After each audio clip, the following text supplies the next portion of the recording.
Ah oui, ça tient. C'est ce qui fait la renommée de ce parc de loisirs à la Chapelle-aux-Bois, non loin de Certigny, le sentier pieds nus.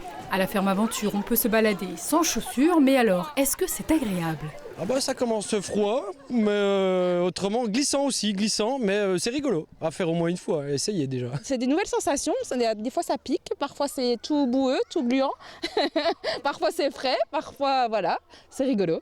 Est-ce que c'est appréciable ? C'est très appréciable.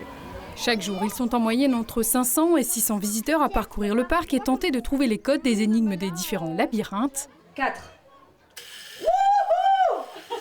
Mais aussi à se rafraîchir au toboggan aquatique ou encore sous les jets de l'arbre à pluie. En place depuis 1 an maintenant, le parc se veut depuis sa création familial et intergénérationnel.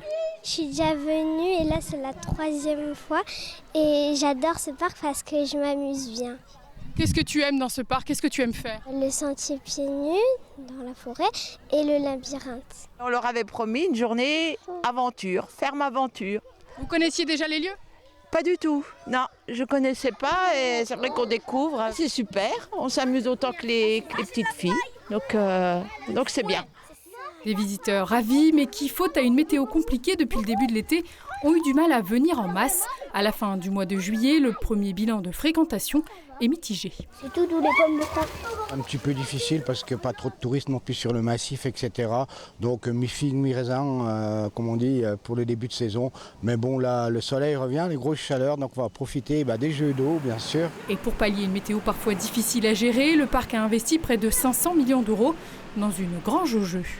1000 mètres carrés donc de jeux indoor, bien sûr pour se mettre à l'abri. C'était d'ailleurs très très bien les jours derniers avec cette fameuse piscine à boules de 100 mètres carrés et puis bien sûr les structures aussi gonflables et la vache à traire parce que donc on perd pas notre identité de ferme. C'était un petit peu par rapport au bilan aussi de l'an dernier avec cette période mi-juillet, mi-août où on n'a pas été arrangé par la météo donc avec une fréquentation un peu en berne. Mais tout de même 40 000 visiteurs en 2023, le parc qui emploie un peu moins de 10 saisonniers, devrait selon toute vraisemblance jouer les prolongations au début de l'automne pour espérer faire au moins aussi bien que l'an passé.